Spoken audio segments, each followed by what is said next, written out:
Okay.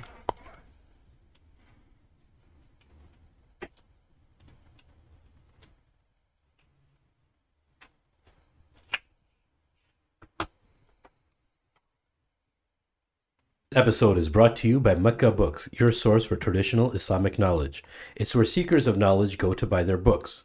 Go directly to Mecca Books because they have a massive catalog that covers just about every topic from fiqh, aqidah, hadith, tasawwuf, and everything else in between. You can go to meccabooks.com/TMM and use the code TMM for a 10% discount.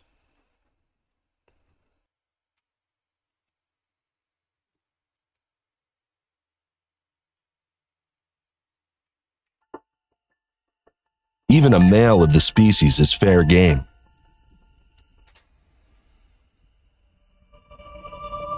He approaches her with an 8-toed dance step that vibrates her web with a clear message. I'm your boyfriend, not your breakfast. She lets him approach. He spools his sperm into her. But once his dance moves are over, so is he.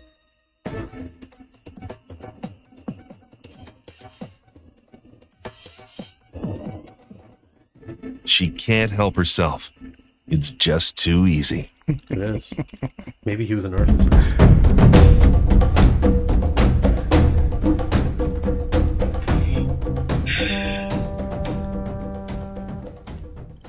Assalamu alaikum and welcome to the Mad Mamluks podcast. My name is Sim.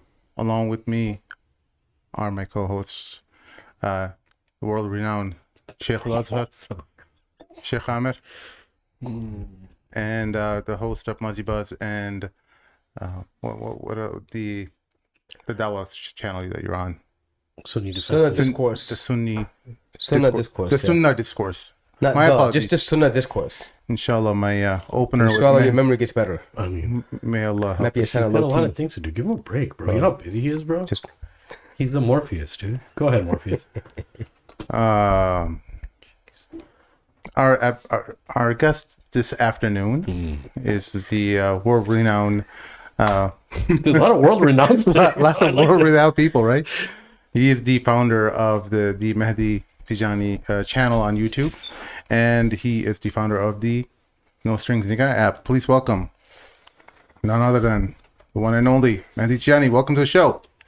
Assalamu alaikum. Assalamu alaikum. No strings attached, huh? Alaikum assalam wa rahmatullahi wa barakatuh.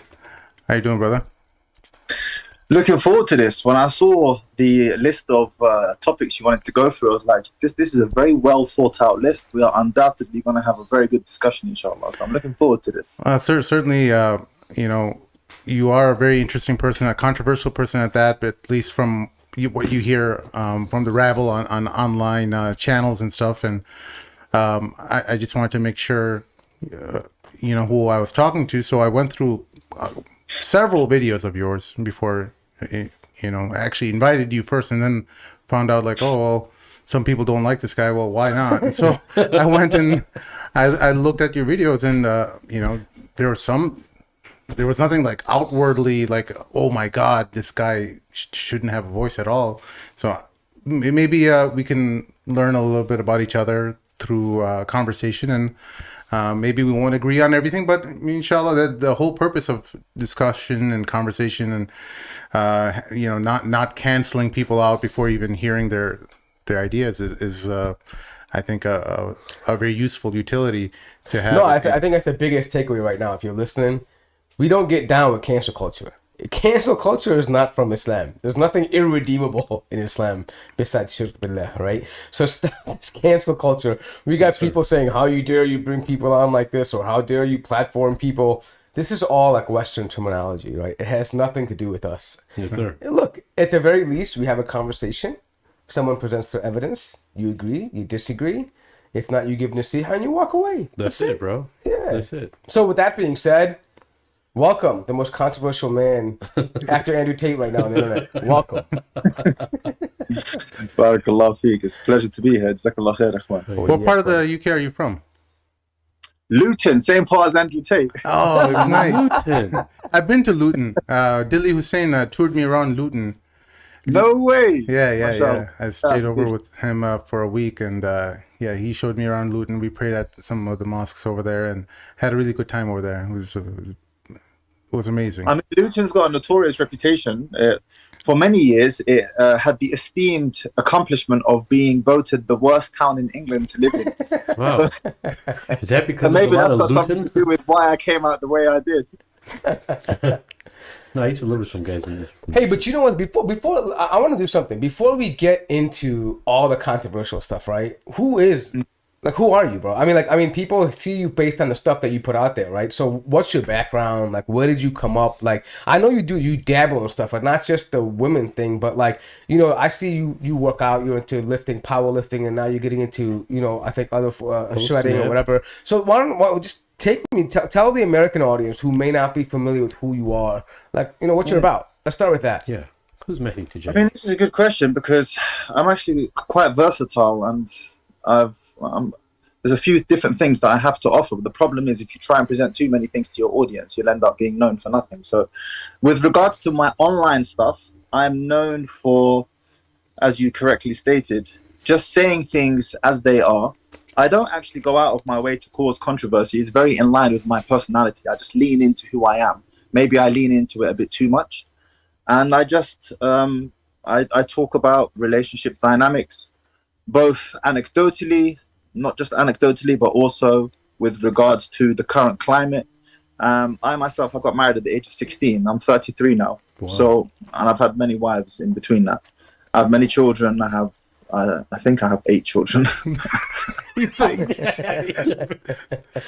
you remember all their names? I was just gonna ask that. Forget that. What are all their birthdays? No. I forget after the 5th one. خلاص. He was born sometime in the year. That's all that matters at this point. So I started life very early, and I moved out of the house when I was 17. Just lived, starting my life with my wife. Wow. And our children, 3 kids by 19. One of my children died when I was 20. And then I graduated from my degree, and I worked in Saudi Arabia for a little bit as an English teacher in Medina. Beautiful time. Came back, and then took a second wife, then I took a third wife. So I have a lot of anecdotal personal experience, and I'm very informed and in touch with what the everyday man is going through with regards to relationships in the Muslim community. And frankly speaking, there are a lot of similarities between what's going on in the Muslim community and what's going on in the non-Muslim community. Because, a lot of the times we like to think, oh, we're Muslims. Those stats don't apply to us. That's not us, that's them. Sadly, this is not the reality, As Coach Kareem, who's another YouTuber I've done a few collaborations with. Actually, astaghfirullah, not Coach Kareem, Brother Gabriel Al-Romani. He mentioned, whilst we were having a debate once on one of our podcasts, that actually he said he was speaking to one of the mashayikh in the Middle East. He didn't say which country, he just said the Middle East. And he said the women are asking for khul like they changed their slippers. This is how common khul, which is, for those who don't understand the term, whereby a woman seeks to a divorce from her husband. So this has become quite a pandemic issue that the modern world is suffering from. Serial divorces, children being raised in broken homes, the consequences thereof, and what are the different solutions that we can sort of find to remedy the situation. All right. So, well, maybe you could transition from there to seeing why you created the No Strings Nikah app and what it serves to fulfill, or what hold that it seeks to fill. I mean, so this all first started out with I had quite a strong stance against men marrying women or single mums who have initiated divorce from their husbands. Quite specific, right? And this is where the whole backlash originated from in the first instance. And I had quite a strong stance there, which was, why are we rewarding bad behavior? I'm not saying to not marry them. I'm simply saying they need to be questioned on this behavior, because many of these women, they claim abuse. They claim that they have been oppressed. Very common placeholder terms. But when you start peeling back the onion layer, abuse often translates to He wouldn't sit down and discuss his emotions, or he wouldn't take me out when I wanted to go out, or something trivial and meaning, you know, rubbish. And so I had quite a strong stance on there. And then I had a discussion with a student of knowledge, and we were talking about relationships and so on. And he asked me a question. He said to me, Mahdi, do you know what the overarching concern of the religion is with regards to relationships? And I said to him, I don't know, but I'll take a guess. Is it preservation of the nuclear home? And he said, this is an important consideration of the Sharia, but it is not the number one consideration. He said, the number one consideration of the religion is the protection of the private parts. And that includes the women that you might not like, the women who have perhaps initiated divorces from their husbands, maybe on multiple occasions, and you know, you might have a particular feeling with regards to that, but even they still need to be protected from zina and included in this discussion. What are you going to do? Just toss them to the side of the road? And that's when the gears started turning in my head, which was, okay, if this is the predominant consideration of the religion with regards to relationships, which is protecting the private parts from fornication or adultery, then what possible solutions do we have? And no strings nikah is just a marketing term for something that has existed in the religion forever, which is misyar, zawaj misyar, which is whereby a woman voluntarily forsakes some, or in some cases all, of her rights in the marriage. And this has to come from her. Now, the mashayikh, they differ in their opinions with regards to the permissibility of misyar. The majority of them say it's halal, permissible. Many of them say they don't like it, or it's disliked, or you should try and avoid it. But for the most part, the predominant opinion is it's okay. It can work. Okay, it's not a problem. But two things. Number one, the concessions that the woman makes is her prerogative. You cannot impose them upon her. And number two, she is allowed to revoke those concessions at any time if she wants to. So let's say you've made an arrangement whereby she says to you, you know what, I've got my own place, and I've got my own small business, or I'm being taken care of by the state, and I don't really need much from you. Maybe you can like give me a small allowance per week, but I'm happy for that, and you just come round twice a week. The other 5 days you can spend with your other wife. I don't care, that's fine. She agrees to this, you agree with this. If she changes her mind down the line, this is perfectly permissible. She can change her mind and say, no, I don't like this. I've fallen in love with you. I want you to spend more time with me. I want you to provide for me and take care of me in the way that you should do, and so on and so forth. At that moment, you have to come to a decision, which is either you give her what she asks for, or you say, you know what, Habibti, I'm not sure this can work for me. This was not what I signed up for. We may have to go our separate ways. I will tell you, however, from my experience in dealing with the sisters in the community, one-on-one consultation, speaking to them privately on DM and so forth, specifically single mums, more specifically in the age bracket between 35 to 49, and who have been married twice, 2+ failed marriages. It's a very specific niche. These type of women who have been married 2 or more times and have children typically from 2 or more baby daddies, the idea, the thought of integrating another man into her life on a full-time basis, on a conventional marriage basis, is overwhelming. And it's like, a lot of them would just rather commit zina, frankly speaking. I'm having these conversations with these sisters.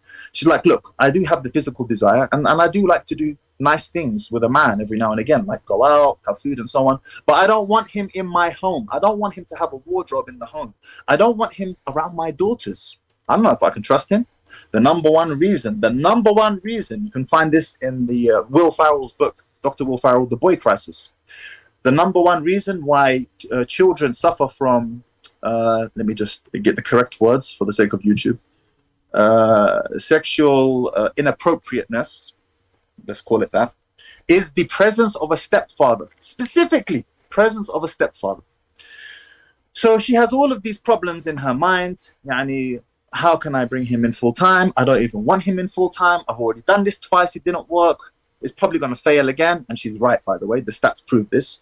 The likelihood of divorce in your first marriage is 50%. That goes up to 60% in your second marriage. And on your third marriage, I cannot remember the percentage. But the point is this. When a woman has been through a failed relationship once, she is more likely or amenable to the idea of just accepting that it will happen again. That stickability, I've used this analogy in the past. Women are like stickers. When you first put that sticker on the wall, it sticks nicely. You try and take that sticker off and then stick it back on again. It might stick, but it won't stick as well. You try and take it off a second time and stick it a third time, it's probably just going to fall off at some point. And with regards to her, pair bonding can be equated in this analogy. The first time she sticks, very sticky, hence the desirability of virgins and so on. But then after that, it becomes more difficult for her to stick it out. She has less stickability. She has a lot of emotional trauma and so on. So the No Strings Nikah app is actually, by the way, not new, as you can imagine, from a technological standpoint, I mean. From the religion, we know it exists in the religion. But these apps are very common in the Middle East, extremely common. And just type Zawaj Misyar or Misyar app or something like this on Google, and you'll see all of these apps that come up that are in the Middle East. This system has been functioning for a while. The reasons are slightly different. I had one Middle Eastern brother reach out to me, and he said to me the reason why this has become very common in the Middle East is because the women are now entering the workforce en masse, and they themselves don't want to have to commit to a husband full time because her career has become her priority and so on. So I'm not saying this is a good solution. I actually believe that No Strings Nikah is a bad solution, but to a worse problem. Which is a bad solution to a worse problem. Yeah, so let me ask you a quick question. So I understand the point of the app now, right? But I'm trying to get into the mind of people who are just, vehemently opposed to what you're doing and your whole personality online, right? So, first of all, you're not encouraging divorced women to think that the only option they have is to be a second and third wife or a fourth wife, right? I mean, you're saying this has to be from their own volition. If they have come to that conclusion by themselves, you're facilitating a platform for them to exercise that choice they're making. But you're not coming to women who are, like, maybe let's say you're counseling women. Do you encourage them to to take this path, or is it something that you realize that they want to do and then you say, okay, if that's your choice, then here's an application or a platform where you can seek that?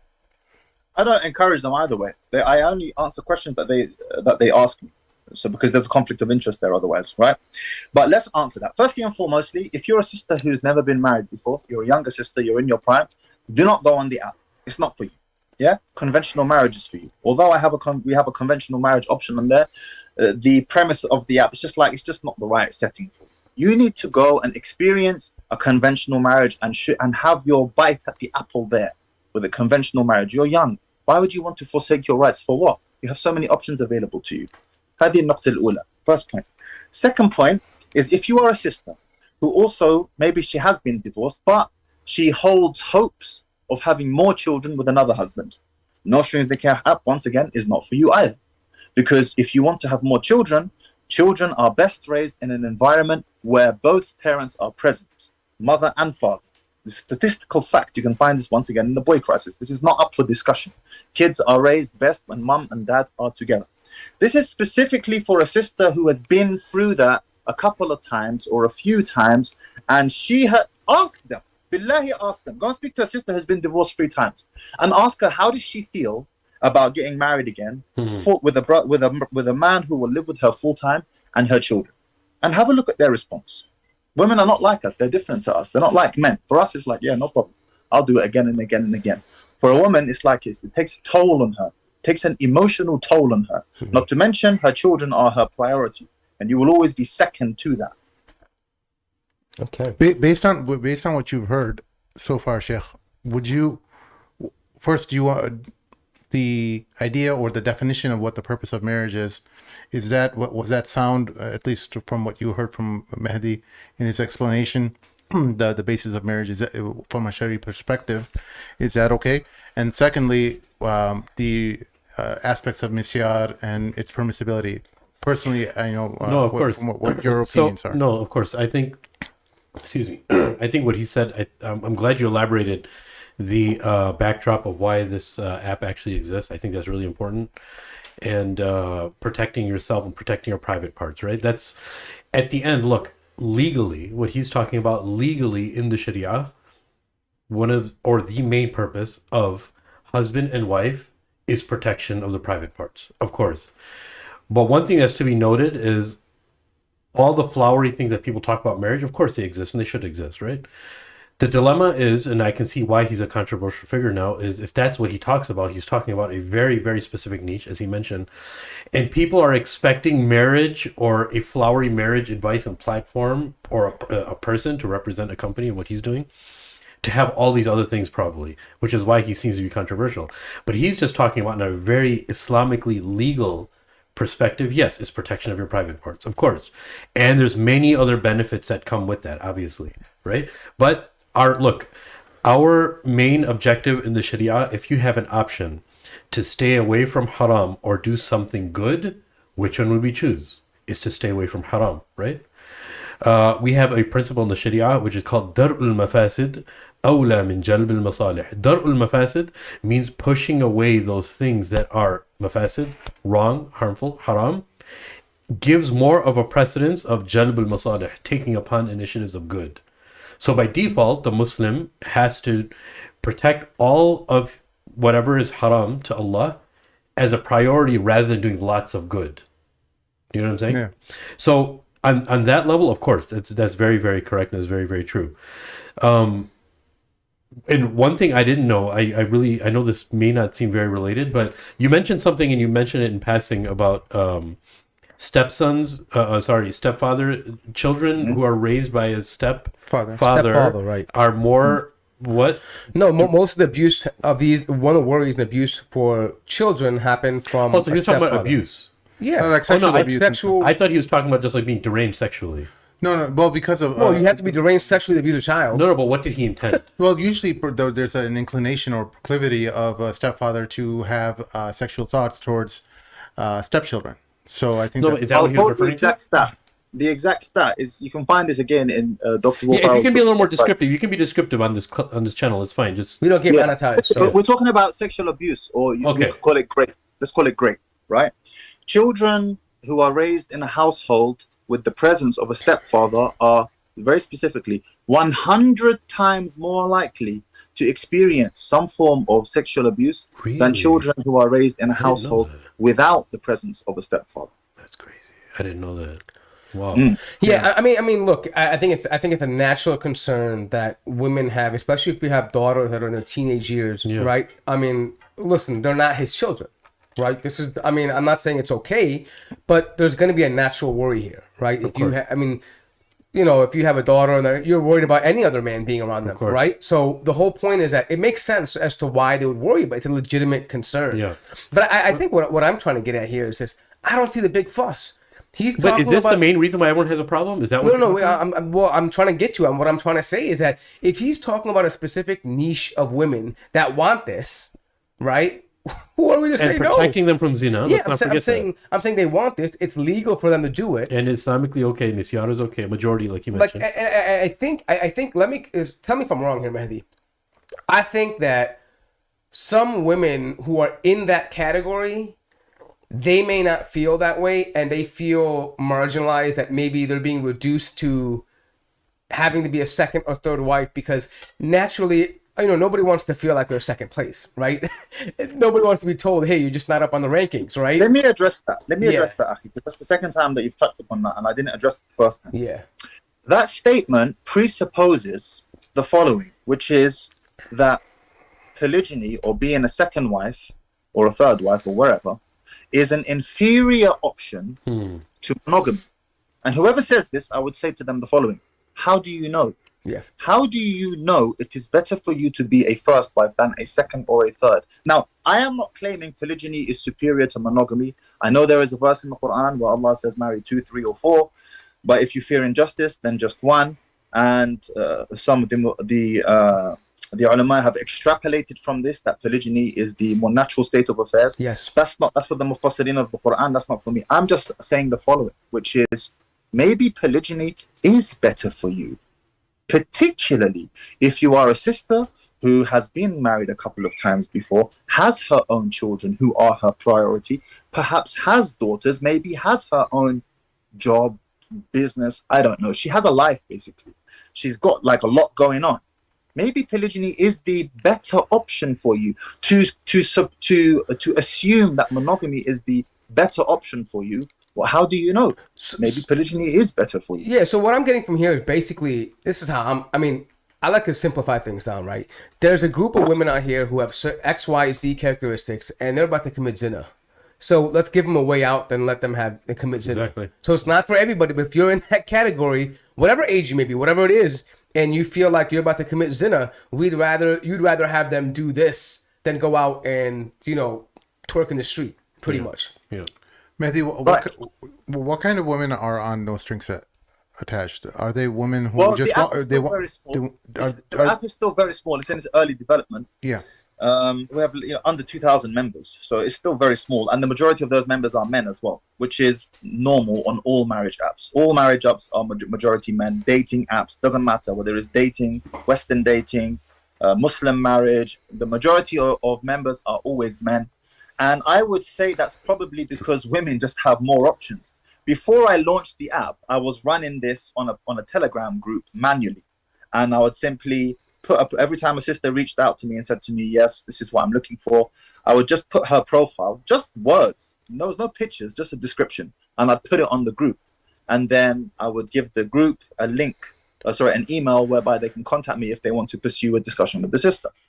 And the majority of these sisters were anywhere from 35 to 51, been married a few times before, kids and so on. And you know what, I have to say, Kevin Samuels was wrong, man. These women, you will not believe how many options they have. I had one sister, she was 35, she's been married twice before, 4 children. Wallahi al-azim. I had 36 emails for her. Wow. 36 different brothers reached out to me to pursue a discussion with this sister. Man, now there's so many options. So the point that I'm alluding to is that women don't actually need to be on dating apps or marriage apps to get masculine attention or have men approach them, and because they just have so many options available to them. Part of the reason for that, particularly in today's climate, is because women are holding out for longer because they expect more. And I've touched upon this in the past. As society has become more comfortable, women now no longer need to get married. Before, it was a matter of life and death. I'm a father, I have 9 children, I have 2 goats and a cow, I don't have enough milk and bread to feed my children, I need to marry them off quickly. Her life literally depended on a man. Now she lives quite a comfortable life, and the irony is, the more comfortable a life she lives, the more she expects a man to bring above that, to take her above that. And the more she delays it too. And she delays it. Yeah. And she says to herself, if you can't bring me better than what I already have, why should I get married? I'm just going to stay like this. Yeah. And that's from her hypergamous nature in the first place. Jordan Peterson mentioned on one of his podcasts, I reposted it on my TikTok. Very clear correlation. He said, the more educated a woman becomes, the specific word was educated. And I have nothing against education. Let me continue what I'm saying for the audience lose their mind. The more educated a woman becomes, the less likely it is she will ever get married. Very specific.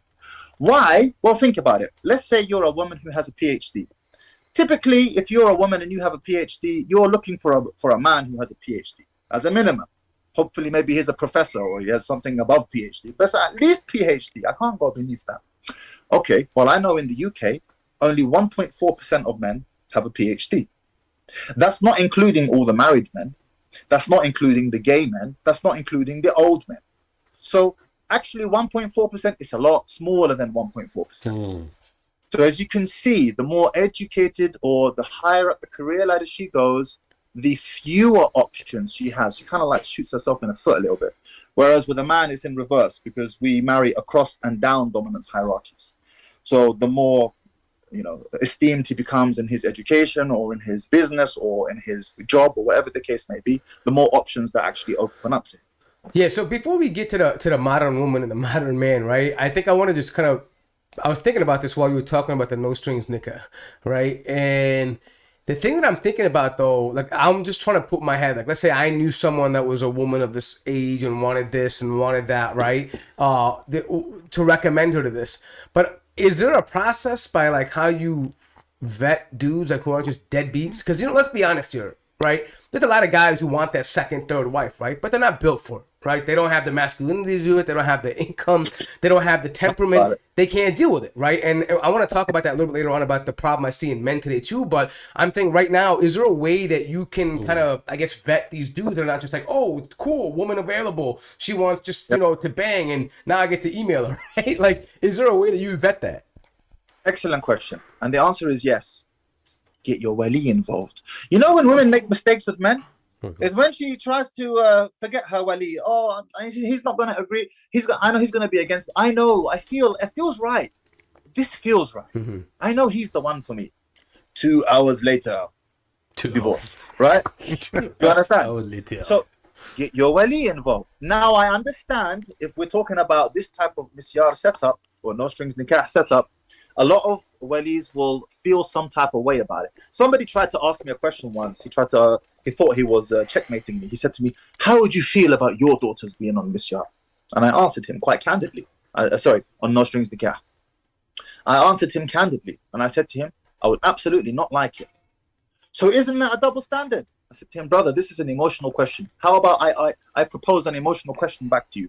How do you feel about the fact that a man is going to do to your daughter what you did to her mother?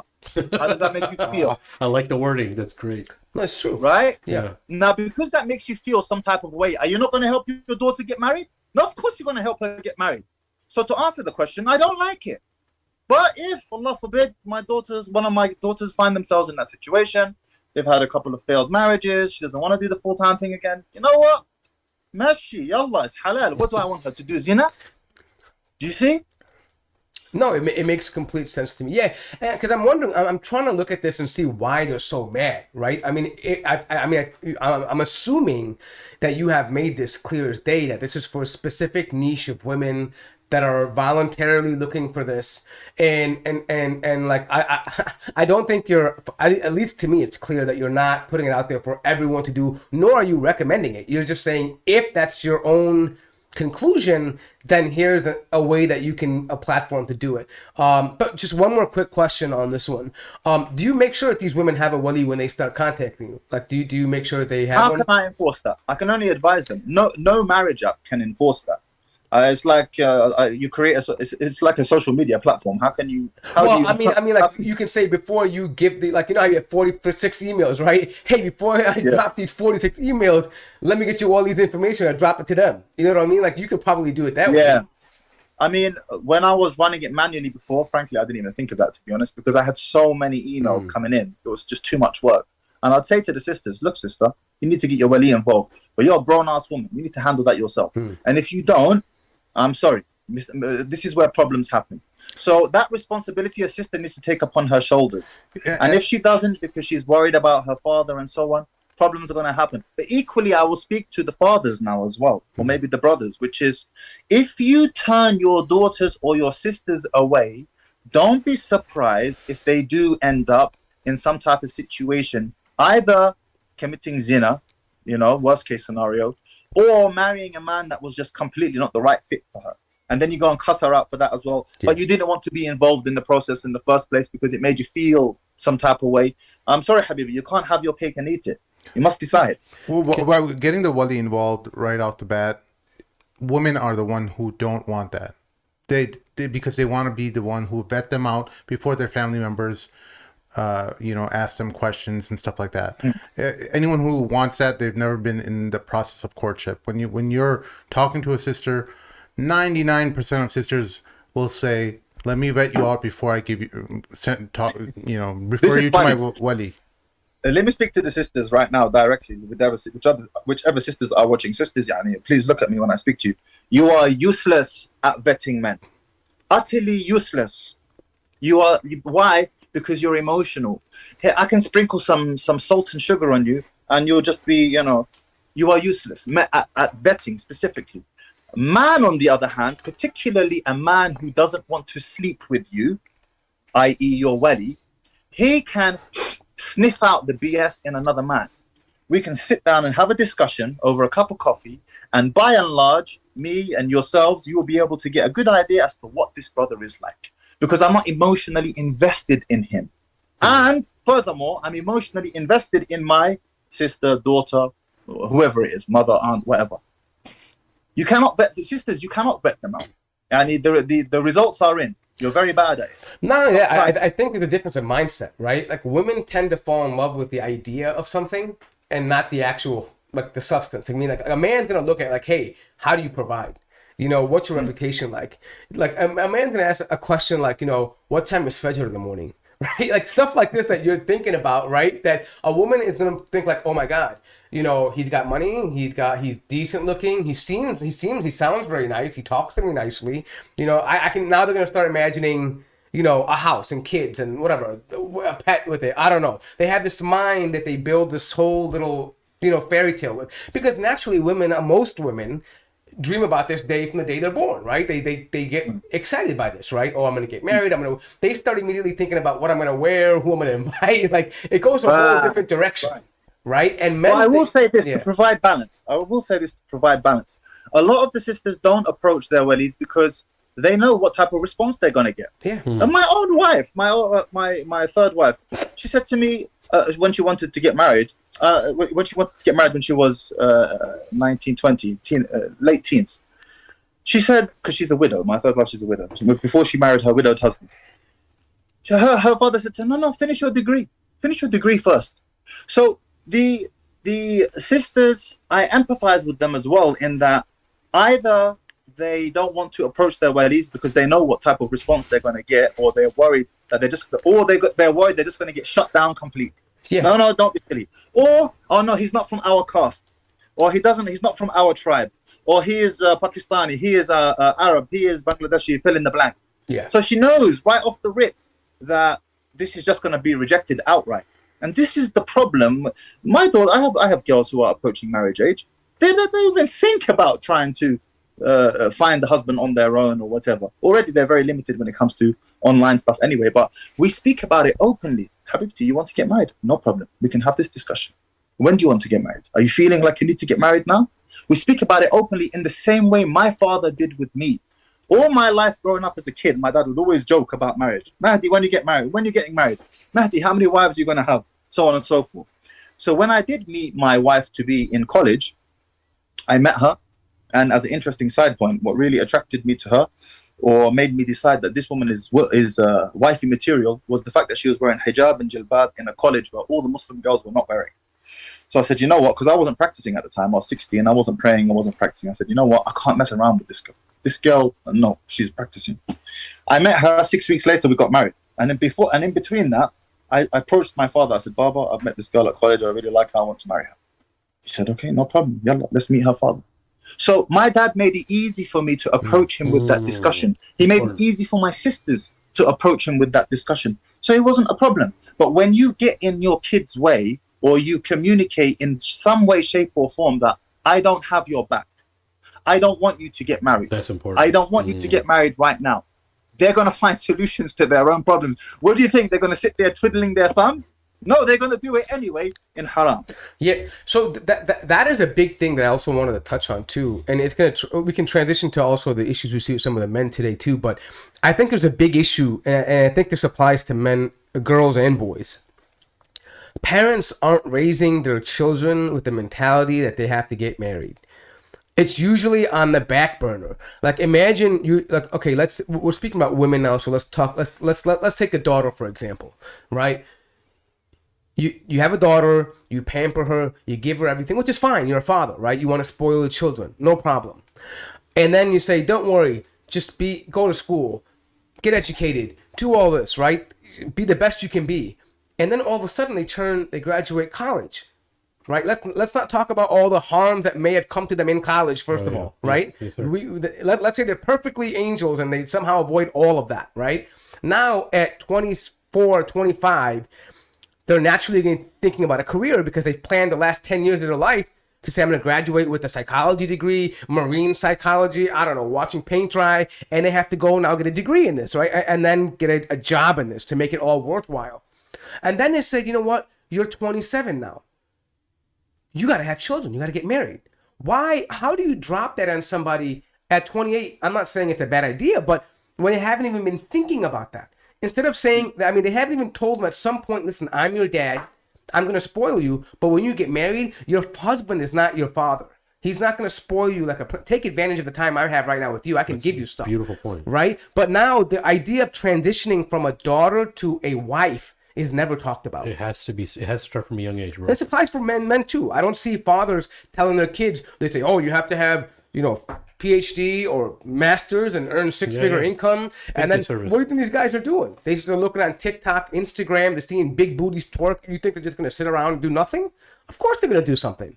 The whole conversation of marriage now is so, it's so void. It's devoid of it. No, you bring up a good point, especially about the men. Look, I'm going to speak for on men's behalf, right? When a man has a child, a son especially, he has to teach him from a young age that he is his replacement and he has to be able to take care of a family, and you're going to have children, you're going to give me grandchildren, inshallah, all that good stuff. When you talk to them about that from a young age, and then you talk to them about the marriage and the relationships, what that relationship is like from a young age, and don't wait till puberty. Start a year or two before puberty, or especially you start seeing some type of signs, right? You have to start, because that is going to build their paradigm of, hey, I have a role in this world. And that role is, number one, obviously, I'm a servant of Allah. And as being a servant of Allah, I have to take upon another woman who's going to be a servant of Allah.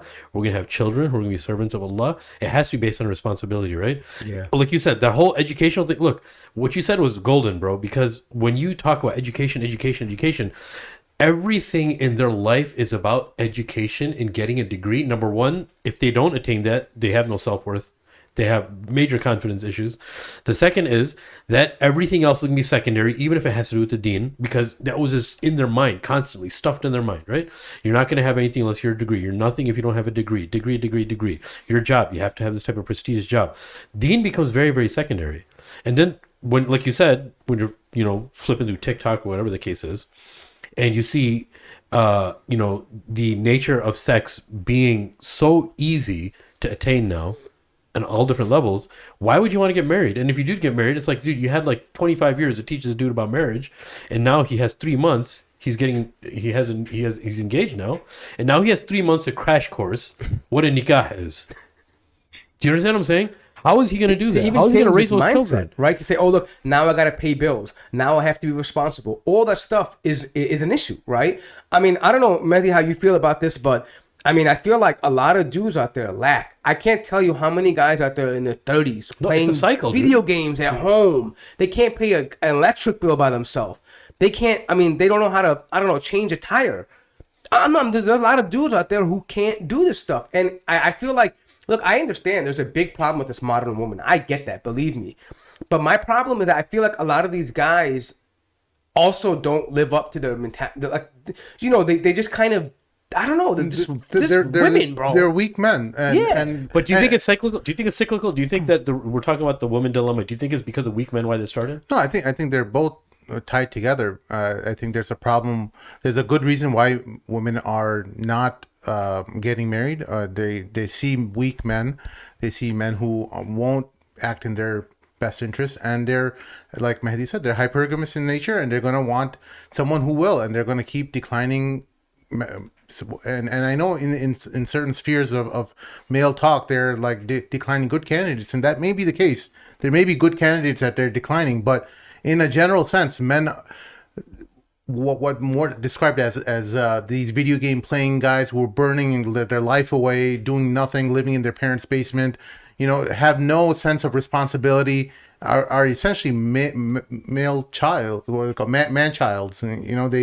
They don't have any sense of responsibility or even ghira, upkeep and maintenance of a woman. Their willingness to sacrifice anything about them towards the preservation of marriage. There's so many areas that are lacking within men these days that women are saying, well, why do I need to deal with all of this stuff, Yeah. you know? And that, so that, Mahdi, it also, why don't you talk a little bit about this? So in that, because you talk to a lot of men as well through your podcast or through your YouTube channel rather. Yeah. What kind of sentiment do you get from men who are trying to get married? Do you feel like most of these men are ready to get married and take on this responsibility? I'm so glad you brought this up. I put an Instagram post up yesterday, and it was a long message, but the opening line was my empathy to the plight of single Muslim men is vanishing by the day. I'm becoming less and less empathetic to the plight of single Muslim men. Is vanishing at an alarming rate. Why? The majority of my audience that I interact with are between the ages of, well, my stats say 13 to 25, but I'm interacting or doing consultations and so on and so forth with guys who are in the 18 to 35 age bracket. And I have to say, Yani, my generation, millennials and Gen Z, such a disgrace. I feel ashamed to be associated with this generation. It's such a disgrace. Wallahi, it's such a disgrace. There. You've got no stickability. Speaking in broad terms, to my generation and Gen Z, you are a disgrace, Yani. You want everything now. And I understand, it goes back to that whole saying, you know, good times create weak men create bad times create strong men, blah, blah, blah. We're in the good times create weak men part. We're in the I can put something in the microwave for 30 seconds and now I've got a full meal straight away. We're in the 5G internet on demand immediately. Everything is now. I can get it all now. And if I can't get it now, then I don't want it at all. And this has been my experience in dealing and talking, whether it's through consultations or simple Instagram DMs or emails. I am beginning to become repulsed, like sick of the how pathetic so many of you are. It's pathetic. Yep. And this was in my message yesterday. I would not let you touch my daughter with a barge pole. Not even with a barge pole. It's so pathetic. And that opens up an opportunity for men who are willing to, you know, put in the work, the whole cliche thing. It means that those type of men will just become more and more desirable to the majority of women. So, you know, pick your struggle, bro. As a dad, that's one of the most important thing that I tell my daughters is that when you find a brother who will take care of you, he fears Allah and he has his heart attached to the deen. Don't let him go, because there's not that many guys out there. There's going to be guys who, you know, might give you the talk about, you know, belief, and they might give you a couple quotes from Rumi and stuff and try to, you know, sweep you off your feet that way. But majority of guys are not inclined to the faith. Islam is on the periphery, and they'll use it when they need it. And it goes for women too as well. But I'm not saying. Well, what I really want people to understand, that this is not a gender war. What we're talking about, these are characteristics that are part of men and women. There's deficiencies in each area, and what we're trying to do is we're at least trying to help the people who have their hearts tied to the faith to exercise their relationships appropriately. So, and it's not about, you know, getting or dunking on women or dunking on guys. It's about finding or sifting through the masses of morons out there and crazy people, and finding gems that you can create a life with, you know? Right.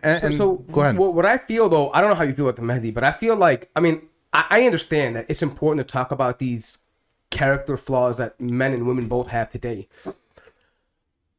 But what I fear, though, is that there are men who legitimately are failures and women who are legitimate failures, right? And they're looking for every excuse to hate the other gender because they don't want to deal with their own insecurities and failures. It's victimhood, right? Oh, the men are like this, the women are like that. And what it's doing is, a lot of times, because they're emotional and they have all this time to dedicate because they have no family life, they have no partner, they have all this time to talk this crap, right? And what they're doing is, there's younger people who watch this and they're making genders hate each other to the point where I begin to think like, how do you get married in the future to an entire species you hate? Whether it's man or woman, you know what I mean? Like, I mean, if you've been conditioned, and so I guess you know, we focus a lot on men here because I'm not a woman. I don't really get into their mind. I don't know, but I tell dudes, if you're upset about things like this, granted, but why waste your time with women like that? Like, why look at their Instagram? Why give them a like? I mean, half of these idiots are like tipping them on TikTok. Block these bitches. I mean, you know, who cares? You know what I mean? Like, why would you waste your time with something that produces no fruit? And then is it because you're just horny for 10 minutes? Like, what a loser you are. You know what I'm saying? Like, honestly, if I was looking to get married, I wouldn't even waste my time looking at women like that. If I saw what you're doing now on TikTok and Instagram and the words coming out of your mouth, how pathetic it sounds, I'm passing you up. I'm gonna find that woman that meets my ideal and build a bond with her. Yeah. Why give him attention is my problem, Mahdi. Like, do you see that problem I'm saying? Like, there's a lot of men who give crappy women attention. No, what you're talking about, what you're talking about is very, very visceral, is very real. But look at the situation. Look, I have some empathy for people like that. I'll tell you why. And I'll tell you why. Is because they've been raised. Look at the generation. 30. Let's say 30 years old. Right now, people are 30 years old right now. They've been raised in a very, very different place than you and I have. Right? They've been, and I'm not making excuses for them. I'm saying I get why this problem is here. Is because they have everything available to them. Dude, when we were growing up, we didn't have the internet. No, but you're talking about something different. No. I'll tell you where it means. You're talking about the guys that want that and that see that okay and they're raising that. That's fine. I'm talking about men who are liking the stuff that Mahdi does and says, oh, women should be traditional. Women should be like this. Men should be like that. They have that mindset. Why are they giving attention to shitty women? Why are they doing that? Like, on the internet, they value them. Like, come on, let's be honest here. Yeah, the whole OnlyFans culture, the Instagram. Do you think all these people get famous because only the guys that like them are hitting the like button? No, these idiots are also looking at their pages. Why are you doing that? I see what you're saying. You give them a platform. You elevate their status. I see what you're saying. Don't give them attention. Because eventually that woman's going to realize if you want to marry a Muslim man, you either got to, the problem is with you. You got to fix yourself because no decent Muslim man is going to give you any time of attention or any day. Do you see my point? I don't know if you see this, Mahdi. No, I see it now. No, I get it now. I get it now. I was talking about the bombardment of everything around them. Yeah, go ahead. I'll tell you an interesting story. I was having dinner with a friend of mine in some restaurant, and he told me a very interesting story. He said to me, you know, Mahdi, there's this one sister who works here. She's a Muslim sister. She wasn't there at the time, but he was just telling me the story. He said to me, this sister, and my friend, he's married, he's practicing. He said to me, this sister, she's a thirst trap. She's constantly trying to thirst trap. He said to me, I made a point whenever she would come over to our table, because he eats there regularly, so I would make a point of when I order my food, I don't even give her the privilege of looking at her. And he said, privilege, yeah, it's privilege for my eyes to gaze upon you. And he said, when I'm finished ordering, I take the menu and I give it to her like this. Yeah, I'm looking here and I give it to her like that. He said to me, Wallahi al-Azim, 2 weeks later, she came up to one of my friends, and his friend came to him afterwards and asked him, is that brother married? Is he married? Because I want to get to know more about him. Yeah, and you know, when he told me this story, I was like, why did I have to hear this story to remember that Islam is perfect? When Allah says, lower your gaze, or to avoid free mixing and so on. Because Allah knows that the gaze of a man to a woman is like food. She loves it. She's getting what she wants the most, male attention, for free. Without actually having to invest anything in return. This woman, subhanAllah, was attracted to the one man who wouldn't even give her a trifle of attention. He became a purple cow. It was a marketing book I read by Seth Godin, Purple Cow. Purple cow meaning differentiate yourself. In a world where men give women attention so freely and easily, he became the purple cow just by simply not even looking at her, such that she wanted to find out if he was married or not. Yeah, no, they see the nobility in that. The women are able to, the same situation with you when you said you were with your first wife, is that you saw that she was different from everybody else because of the way that she was dressed. She wore a hijab and a jilbab to university when everybody else wasn't, when all the Muslim girls weren't. There was a certain type of nobility that you saw in that, a very elevated state that you saw. In a similar way, psychologists have talked about this too. Like, a lot of times when men are giving lots of attention to women at them and they're looking at them, yeah, you know, they're given attention. They find that very nice. But when men are actually addressing them and are actually not facing them, and even in a different direction, there was a different type of attraction that occurred there, which was a much pure version of attraction rather than lustful. Yeah. You know what I'm saying? Psychologists have talked about this very heavily. So what that does is, what Islam, as you said, you know, of course it's perfect, is that if you're going to attract a person, you're going to attract the right person by lowering the gaze and you're addressing them. That person, suppose they're not married or they used to be married, and you're looking down and they show that you're seeing respect and you're not weak because you're not giving in to your desires by staring at her and gawking at her and, you know, having too loose of a conversation. They're going to see through that very, very easily that you're a person of principles and I want to spend my life with this type of person, right? And they'll be a very loyal person, right? So I think that that's very, very important to mention. Well, Mahdi, do you have a problem, at least, or do you see communication from your customers about wanting women like that? Clients. They want to, or clients, yeah. They want women who fit this Instagram girl type of image. What are we referring to? Are we talking in the Muslim world? By the way? No. We're talking about your clients. Are they wanting? Are they saying, Mahdi, I want a girl, but I don't want, you know, any old girl. I don't want, you know, You gotta be someone. specific. He wants a glam girl. You know, you gotta be specific. Do they want girls on Instagram that are popping their titties and their booties and they want to marry them? No, not necessarily, No, you know, well- popping that out, but maybe they have those assets. You know, they have those Well, obviously, features. you're seeing them on Instagram. That's how you know they got it, because they're putting it out there, right? That's just to be honest about it, right? They're seeing this stuff and they're like, oh my god. Because think about this, right, Maddie? Every girl that's posting on Instagram who's doing these glam shots, whatever they are, right? They're intentionally showing off their assets, right? Because they're trying to get likes, they're trying to get follows. So there are dudes that who scroll through this stuff. And they now have in their mind now that this is how every single woman should look like. And this is how a woman that I want to marry should look like, because I need to be attracted to this, right? So he's asking, do other men now that because of this new culture on Instagram and OnlyFans are some of your clients like saying, hey, look, I want a halal marriage. I want to have, you know, I don't want to make zina, but this is the kind of woman that I want. It's almost like Tate, like they actually like this for some godforsaken reason, but they like it, right? And so he's asking, is that a problem now because of this culture? Yeah, this is a good question. I mean, the majority of, in fact, all of them, frankly, of the brothers that I deal with are practicing Muslims, and by practicing I mean just you pray 5 times a day. Mm-hmm. Yeah, you fulfill the wajibat. So long as you're fulfilling the wajibat, yallah, and you fulfill the minimum criteria. And I'll be honest with you, most men will take whatever they can get their hands on, man. It's because the situation has become so dire, they'll just take whatever they can get. You know, okay, fine, she's you know what, she's okay. I'll take her, it doesn't matter. 30% of 18 to 30-year-old men are sexless, incels, involuntarily celibate. That's massive. Men who are in the flower of their youth, who are at their sexual prime, 18 to 30 years old, are sexless. This is a recipe for disaster. So they'll take whatever they can get their hands on, in my experience in dealing with these brothers. But no, I haven't seen any sort of, actually the general sentiment is disgust or revulsion. So that leads me to my next question. Then there's a message you give to a lot of the brothers in your videos that I saw, where they had to have a mindset of abundance, and I don't think there is an abundance that there is for Muslims, practicing Muslims living in the West, where out of 100%, out of the whole of Muslims, you have a small percentage of Muslims who are actually practicing, of sisters who are actually practicing sisters.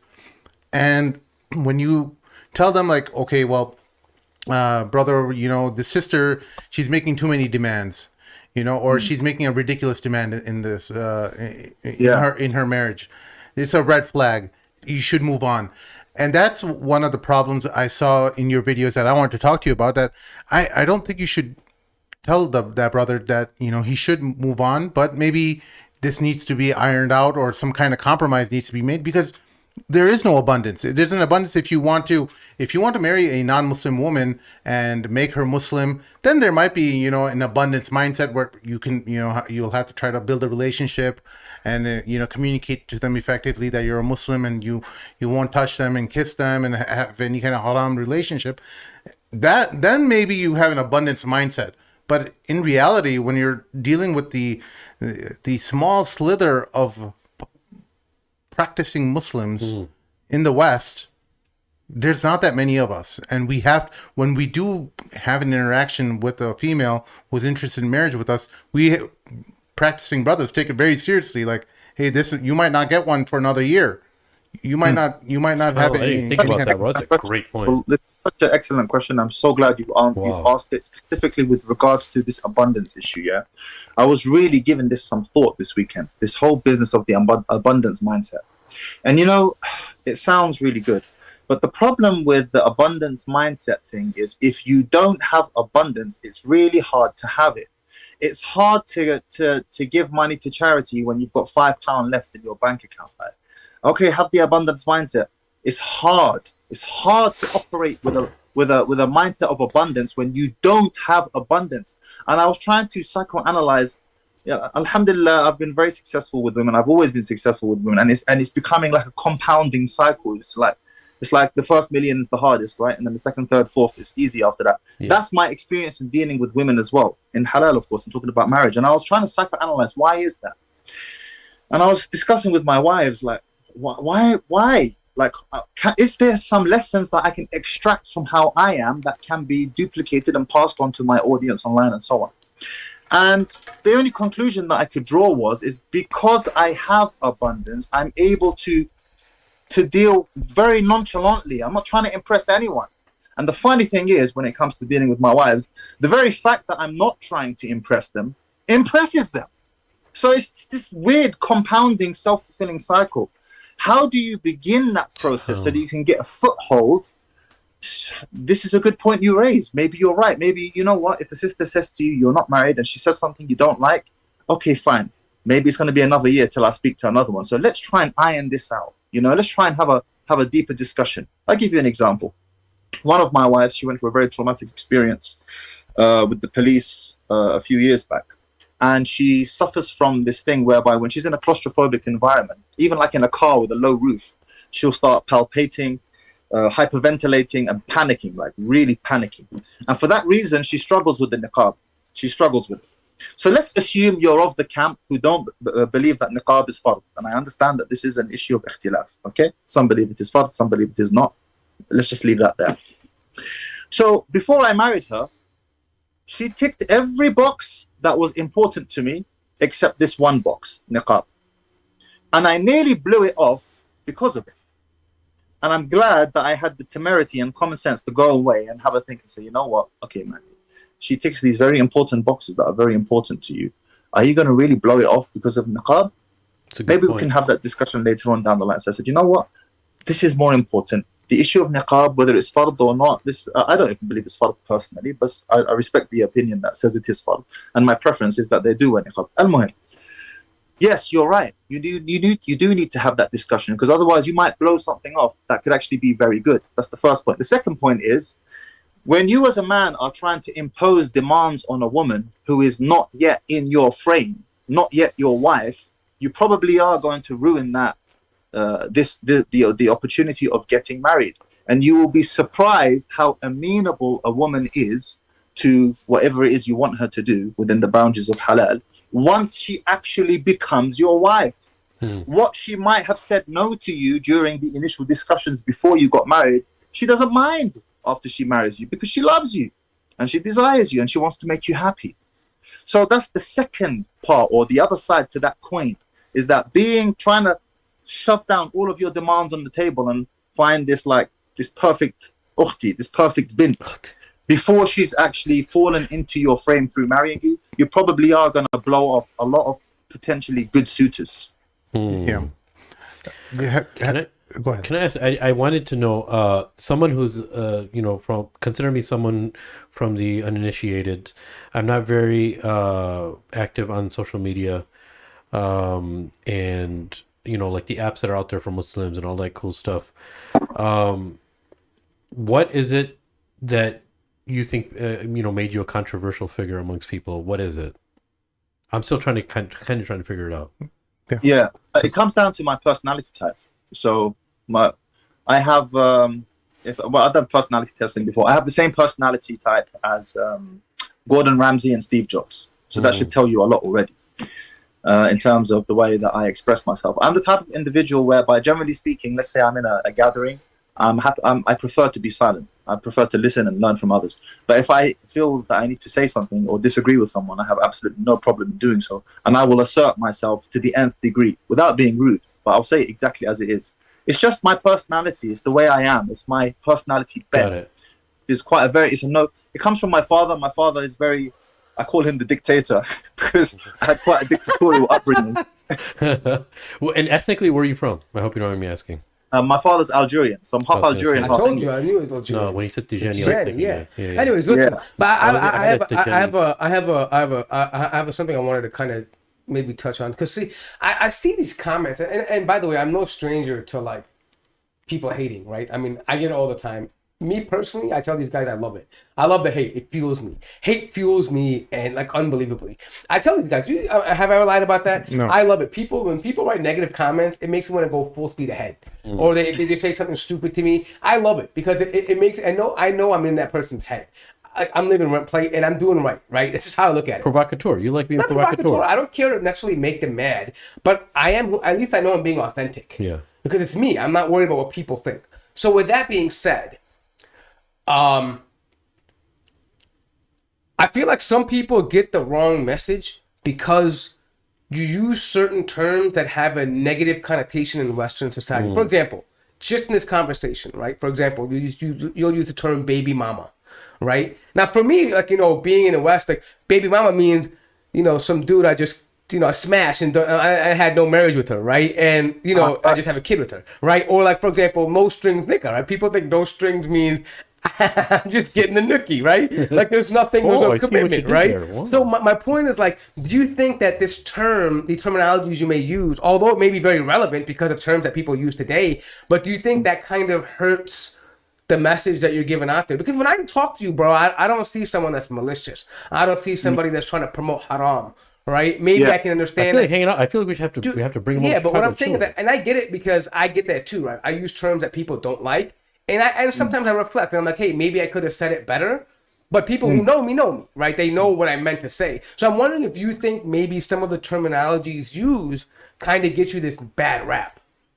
Yeah, for sure. I mean, No Strings Nikah was chosen very strategically for that reason. And I don't mind saying it because even telling the people won't change anything. I knew that because I played with a few different names in my head, and I knew that if it was too vanilla, it would be completely looked over.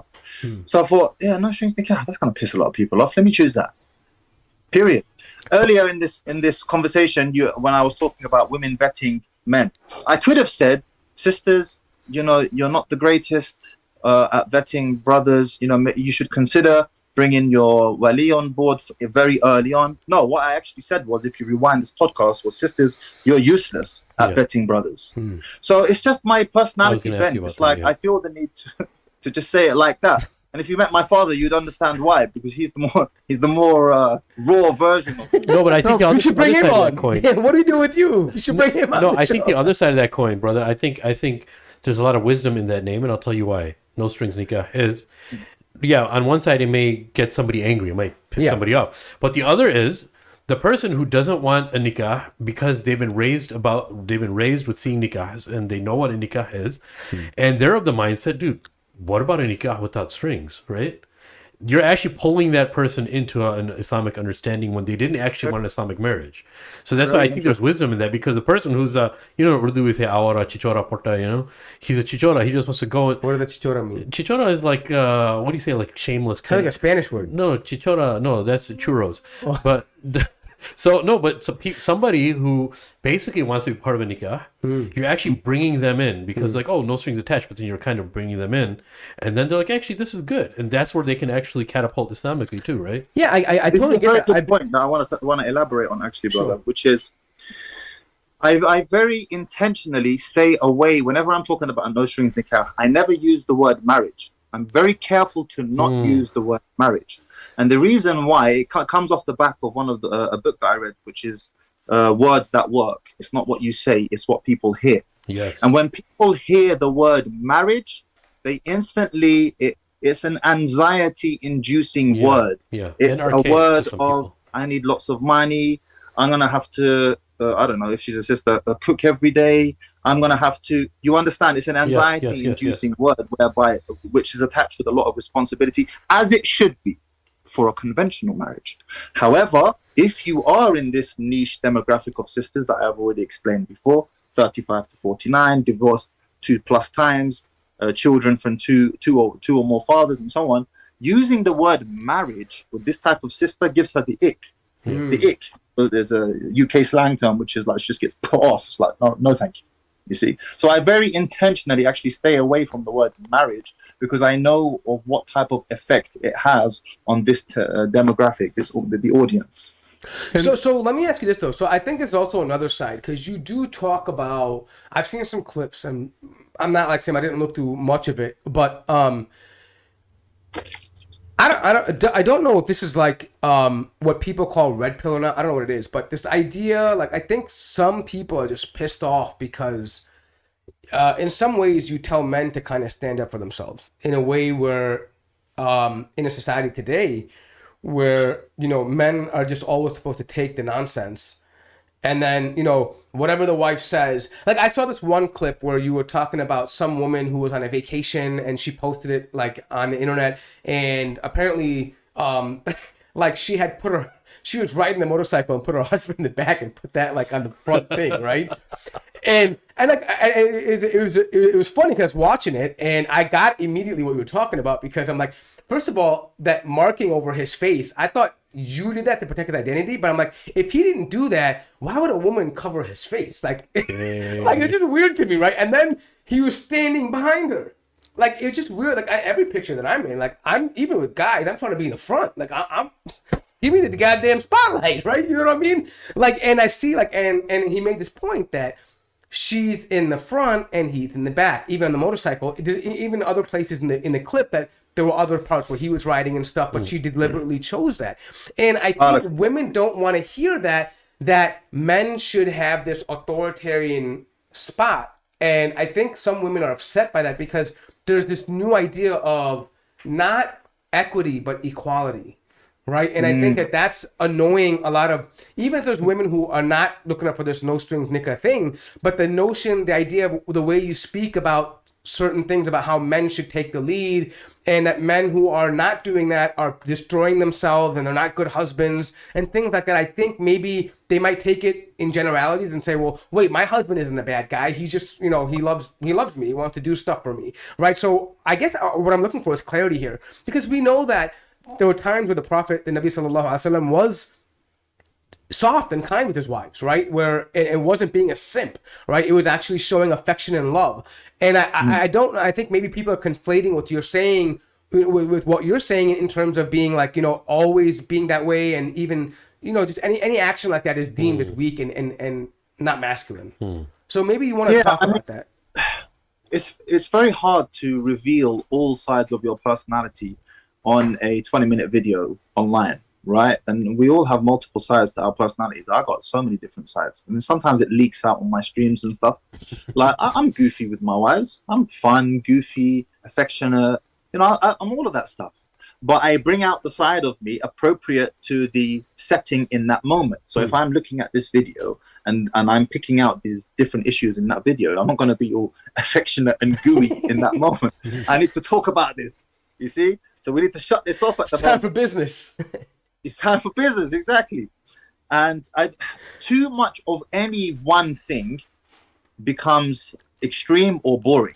You need to have multiple sides to your personality. As you mentioned, the Prophet ﷺ, he was hard when he needed to be hard, and he was soft when he needed to be soft. Yeah. You know, don't think that by being let's say you take a virtue, any virtue taken to its extreme becomes a vice. Any virtue. Yeah. Drink too much water and you will die. It's called intracellular drowning. You can die from drinking too much water. So any virtue taken to its extreme becomes a vice. So for those who might think, oh, Mahdi is some type of dictator, I am a dictator, but I'm a nice dictator. I love my wife. Another buzzword, dictator, yes. Yeah, no, I mean, no, I think to a certain degree that I think this is also part of the issue that gets him a visceral response from certain women. It's because this idea that, look, like it or not, in Islam, we are a patriarchal society. It just is what it is, right? I mean, even starting from our father Abraham. Ibrahim, I mean, he's the patriarch, right? That's one of the reasons why I made that shirt, the patriarch, because you can't argue with that, right? Ibrahim is the patriarch, right? So what I'm saying is that this notion where, because we talked about this before too, right? Very rarely, I don't know about the UK, but in America, we're overwhelmed with khatibs talking about, do you know that according to the Malikis, women don't even have to clean the house. They don't have to cook the food. You have to be doing all that for yourself. And we hardly hear the khutbah about what does a woman have to do for a man, right? And I think that when you push back on that idea that a man should be a man should have the right to decision in his house. And in Arabic, you say Rabb al-Bayt, he is the Lord of his house, right? That demands a certain respect, a certain authority, because he's charged with that. And what they don't realize is that, and I'm gonna let you comment on this, but everybody has an authority. Yeah. Even in this podcast, the authority is as loud as I can be, but Sim vets the ideas. He started this. We take his opinion. It'd be chaos if you don't. Right, exactly. And then in the masjid, the imam is there. In a state, the khalif is there. Above the khalif is Allah subhanahu wa ta'ala. Everyone has a hierarchy.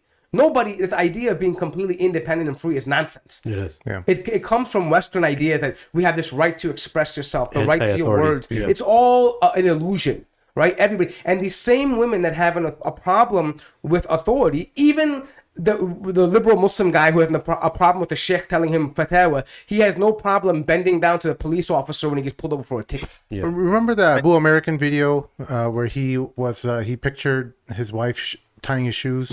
I think that those kind of imageries really they hit women on a certain level where they're not feeling like they want men to be on their equal level, and they're operating from a feminist framework. Even they may even say outwardly from their mouths that they're not feminists, but their feminism has soaked into their mind to such a degree that it's operating at a fundamental level where it's upsetting them that their husband is not at their same level. I just want to say before, Mahdi, I just want to say this. When I see that picture, women probably think that men are like looking at that and be like, oh yeah, look, he conquered a woman today, he beat her. When I see that, I see a loving woman. Yeah. I'm like, man, that's amazing. I see a loving woman and a loving husband. Yeah. I'm like, that's amazing that a woman loves a man and appreciates him so much that she's willing to tie his shoelaces for him. That's an act Shall I of tell you what's really going on, brothers? People's emotions on what they express are always surface level. Never take what a person says he's upset about as the actual thing that they're upset about. I can tell you the following, which is when a woman who sees that and becomes infuriated by that, she's not actually infuriated by him oppressing his wife. She's actually infuriated that she doesn't feel the same way to her husband. Why don't I feel like this towards my husband? What's wrong with me, or what's wrong with him? Why don't I have that? Because that woman who's tying those laces, not only is she tying it of her own volition, but her husband's pleasure is her pleasure. Yes, you see? And a woman who sees that, who's infuriated by that, she's upset and angry. Why is my husband's pleasure not my pleasure? How did I end up in this situation? So she'll say, this is oppression and so on. No, misery loves company. She doesn't want to see other women happily doing this because she's not one of them. She wants her miserable self to have other miserable company so that she doesn't feel like she's the only one. Women like to recruit to their causes, for better or for worse. And then people, we always have to peel back what's really going on with the emotions. I look at that and I'm like, you know what? I don't think a man like that has to come home and tell his wife, you better tie my shoes. The thing would be vacuumed. It's a natural response to being a man and to love and mawadda and mahabba between a spouse, that she appreciates a man, that she's doing it by her own volition.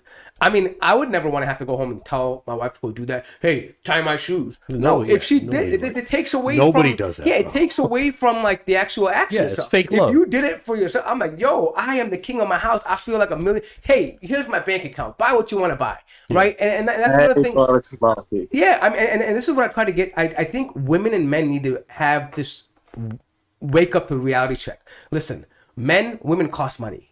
I know you hate spending money, but it costs it. The reason why you may not like it is when you feel like you're not getting your return on the investment. And women, men need sex. You like it, you don't like it, it doesn't matter. That's how he feels it. If the quicker you come to that realization, the easier marriage becomes. Everyone's trying to force that out. Why do I have to pay? Oh man, it's so expensive. Or why do I have to have sex? Why do I have to listen to him? Always pushing back on nature. If you just go with the nature and you accept it, it's easier for everybody. Yeah. There is another layer though that inspires a lot of the vitriol and the hate. I think is a lot of women these days, they want men to take more responsibility, and when they see an app like No Strings Nikah, they're seeing a exacerbation of that reality where men are, letting go of this responsibility where they should be taking care of women as well. So I see that from at least some of the practicing sisters out there that are really upset by the label of no strings. Well, does that sound reasonable to you, Mahdi? A woman's happiness, to quote Patrice O'Neill, this is not my saying, is a moment-to-moment thing, right? This whole we want men to take more responsibility is a bunch of nonsense. And it's a bunch of nonsense. When a man is trying to run from pillar to post to please you, this is a fool's errand. Number one, he's putting himself in a subordinate position to you, which is not where you want him to be, because a woman is hypergamous. Women want their superior. If a woman wants her superior, what do I mean by superior? She wants a man who is more intelligent than her, who is taller than her, who is stronger than her, who is hopefully richer than her, who is more has more knowledge of the deen than her, on and on and on. You never heard a woman say, I want to marry a man who's weaker than me, poorer than me, shorter than... You never heard this, right? So with this being the case, dumber than me, etc. So with this being the case, she's looking for her superior, okay? So if you're looking for your superior, guess what? If I'm the superior, that makes you the subordinate. Who should impress who? Do you try to impress your employer, your manager, your boss at work? Or does your manager, your boss, try to impress you? The answer is obvious. But what is happening now is that the manager is trying to impress his employees. And his employees are looking at him like he's some sort of laughing stock. Like, why are you trying to... You pay me, bro. Why are you trying to impress me? I should be trying to impress you. What's going on here? So this, take more responsibility. If you fall into this trap of trying to fulfill and please a woman's every single whim, you will be stuck in this flywheel, this never-ending flywheel of her moving the goalpost constantly. You need to do this, and then you run along and you go and do it. You need to do that, and then you run along and you go and do it. I'm not saying to not make your woman happy. I'm simply saying this business of taking more responsibility is a cope that women often use. So I think I think you mentioned a key point, meaning every time. Meaning you shouldn't just be bendable every situation. Part of being a man is knowing where to set these limits, your boundaries. And this is also a problem that men have when their mother-in-laws and their wives fight. They can't distinguish the boundaries. They don't know, because what happens is they let them two come into it. Shaq talked about this on the last episode, and it's a golden point that as a man, you have to be a problem solver. You have to know what you can and you can't do, and you have to be able to effectively communicate that and get everybody on board. If you can't lead like that, then there's a problem with you. You have to be able to say, hey, listen, I can do this, but I can't do that. You can't be afraid to say no, right? And saying no doesn't make you mean. It makes you honest.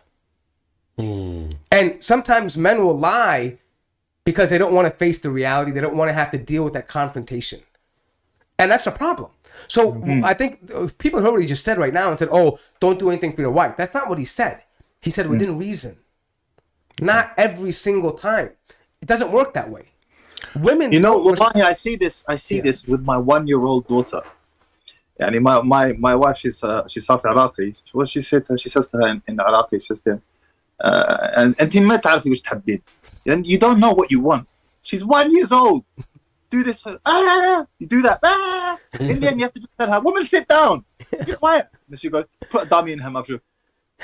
She's 1, and she's like this. You know, imagine trying to please her constantly. She's still upset. You got her the sweet, she's crying. You got her the drink, she's crying. You give her the she's crying. She's still crying. She's one, and she's like this, you know. So I'm not saying no. I like my wives to be happy. I want them to be happy, but it's on my terms, habibti, so that you know when I do something for you, I really mean it.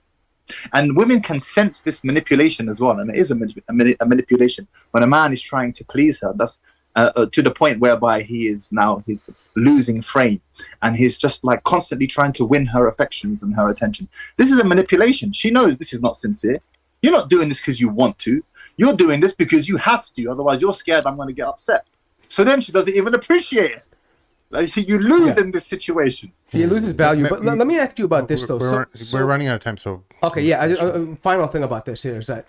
So, I guess I'm trying to ask this from the women's side because, you know, hearing that, women might think, well, he's telling men not to compromise, right? And I do believe that compromise is a big part of marriage, right? When you get in a marriage, you have to know, right? You pick your battles, right? You're not going to win every one of them. And, I mean, it's not that you can't, but if you do, you know, you're rocking this boat and you have a headache for a while, right? It just makes things, it strains things. So it strains the marriage itself. So I think a lot of times what I'd like to follow by is that, hey, when you got married, you had certain goals and objectives when you got married, right? And these things are what you both have these, for the most part, for the same goals. That's why you agreed to get married, because it's like a contract. It's a business contract. You bring this, I bring that. This is what we want in the end, and this is, you know, if we can't, then we're going to depart, right? So what's your take on, are you telling men that there's never a compromise, that, you know, sometimes for the wife's happiness that you don't compromise, or are you saying that, no, you have to be strategic in what, you know, and when you compromise? Such an excellent question. You know, I've been spending a lot of time thinking about this because, okay, in my dealings with women, whatever I say goes, and it doesn't just go, they're happy about it. And I tried to psychoanalyze this. What's going on here? And I've come to conclude that I infect my women with a certain aura of confidence. I infect them with my emotion. When they hear me speak to them and I'm communicating with them, even if she's not liking it in her mind, she's like, you know what? It sounds like he knows what he's doing. Even if I do end up making a mistake, which obviously happens. So I'm not saying to a man to never compromise and so on. I'm simply saying you infect anyone, but including your woman, with the appropriate emotion. If you convey that you're uncertain about what it is you're trying to negotiate upon, she'll pick up on that and fight you and try to push back on you. But if you convey this aura of almost irreproachable authority, right? Complete confidence. Habibti, I got you. This is what I know you don't like it, but just trust me, Habibti, I got you. It's fine. You're going to be okay. You know I love you. Come on.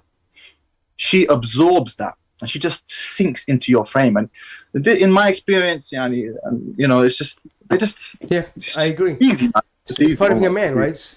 Directive, decisiveness, clarity. This is all masculine traits that women gravitate towards because it's related to safety. It's related to security. It's related to, you know, being taken care of, right?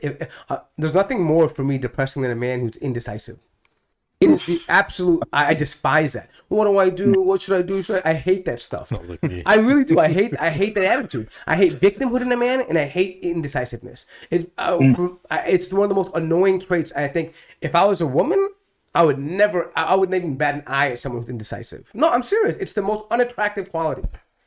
Mahdi, we have some questions that we need quick fire responses from you. Should a man make his intentions clear to marry another wife during courtship? A really good question. This is how you approach it. Remember what I just spoke about, infecting a person with an emotion. When you say to a woman, sister, how do you feel about me marrying again? The emotion you're conveying is uncertainty. You're asking her for her opinion. What do you think she's going to tell you? Yeah, I'm going to have pom-poms and jump up and down. I'm really rooting for you to get another wife. Come on, bro, what are you talking about? If ever I have this discussion with a woman, or she raises it with me, and let's say she says, you know, are you going to get married again? Of course I'm going to get married again. What are you talking about? Me, one wife? Come on, don't be silly. I infect her with the appropriate emotion. And I don't leave any room for questions. It's irreproachable authority in the way that you discuss and deal with them. Of course, me, one wife? Come on. How am I going to have one wife? Obviously, I'm going to get married again. Laugh it off. من كبر شيئا فيكبر ومن صغر شيئا فيصغر. It's an Arabic saying, which translates to whoever makes a big deal out of something, so it will become. And whoever minimizes and makes light out of something, so it will become. Don't make a big deal out of it. Yeah, of course I'm going to get married again. Next question. Can a traditional marriage that was consummated or carried up or that came together through the divorce, men and women, can that end up becoming a no strings nikah type of marriage? Where How do you mean? Where the people intended to have a traditional relationship, but then they realized the absorbing of families was too difficult, and they want to make it. Can I clarify what you mean? Is someone gets a nikah, Yeah. general conventional nikah, Yeah. things don't work out, and they change their marriage Yeah. later. You're talking about after marriage, right? After before. marriage. So they've been married, let's say, for 2 years. Yeah. They're like, you know what? We want to Misyar now. Yeah, we're not. Our families aren't getting along. Our my mother-in-law is probably causing problems, or the kids are too difficult for the stepmom or the stepchild or stepfather. Things are not the extraneous areas. The relationship is fine between the husband and wife, but the extras related to merging two families together is too difficult. Can that kind of marriage become a no strings where type of marriage where some rights are relinquished? This is a Shari'i question. It's not for me to answer. Sheikh, I'm not qualified to answer. So look, put you in the hot seat. no, that's fine. So look, when you have a nikah, you have a misyar from the get-go. You have an expectation that this is going to be a misyar, right? But for marriage, there's a few rights that the wife has and the husband has in any nikah. Yeah. Right? When you have a conventional, let's just refer to the conventional nikah, what everybody gets. Can you actually have a marriage with somebody and say, you know what? I want you to live with your parents, and I'm going to live here. I'm going to live in this house, and I'm going to visit you twice a week, for instance. Yeah. You're not calling it a misyar. Yeah. It's a horrible thing to do. It's bad leadership on the husband. It's an authority thing. Is it still accepted as you being in a valid marriage? Yes. Can it lead to some haram, or is he committing some haram in the process? Yes. The contract, if you're asking, can I change my marriage contract? No, you can't change it. They're both agreeing. No, that's fine. They're both agreeing, but they originally have a nikah. What they're not realizing they should agree to is we have to have time away from each other, and we're going to have a long distance relationship, for instance. Yeah. But the nikah, there's no such thing as going back and changing my nikah unless the husband and wife have been married before conventional nikah, they get a divorce, and they get married again, then that can probably happen. Wait, so now we got the Shari'i part, right? I think to get to Sim's real bulk, the question is this. Like, can you train your traditional wife to kind of respond in a no-strings nikah fashion? I think that's what they're coming down to. I think the question was specifically related to divorce families who are getting married. Change your marriage contract. No, they're just agreeing. They're not changing the contract. They're just relinquishing their rights. No strings nikah is misyar, and there's a traditional marriage. So if you want to convert, what he's talking about the Shari'i difference, right? Where now the contract under which you got married is changing now. Yeah. Right, but I don't think you're talking about changing a contract. You're talking about saying, let's say they could how to convince your current wife that hey, you want to have a different kind of marriage now. Like without the same stuff, right? So you have to make sure those tick marks of what your responsibility as a husband are. You're just going to meet the bare minimum. That's what you're asking. You're not going to do any extra. That's what you're asking, and you're taking care of. I think because if it's a misyar, sorry to cut you off. So you still have to, if you had a conventional nikah, you still have to make sure that she's safe. You have to make sure that she has the bare minimum amount of safety and clothing and all that kind of stuff and protection of her deen and all. But a misyar is a little different. Yeah, than that, I right? think he's talking about the mindset. Yeah. Like because women, the mindset of a woman who's looking for a no-strings nikah versus a woman who's looking for traditional marriage is entirely different, right? That's kind of what you're getting at, right? Yeah. So the mindset, I think he's talking about, is there a way to convert, so to speak, from the mindset from the traditional to the no-strings nikah? No, I know what. Well, I was.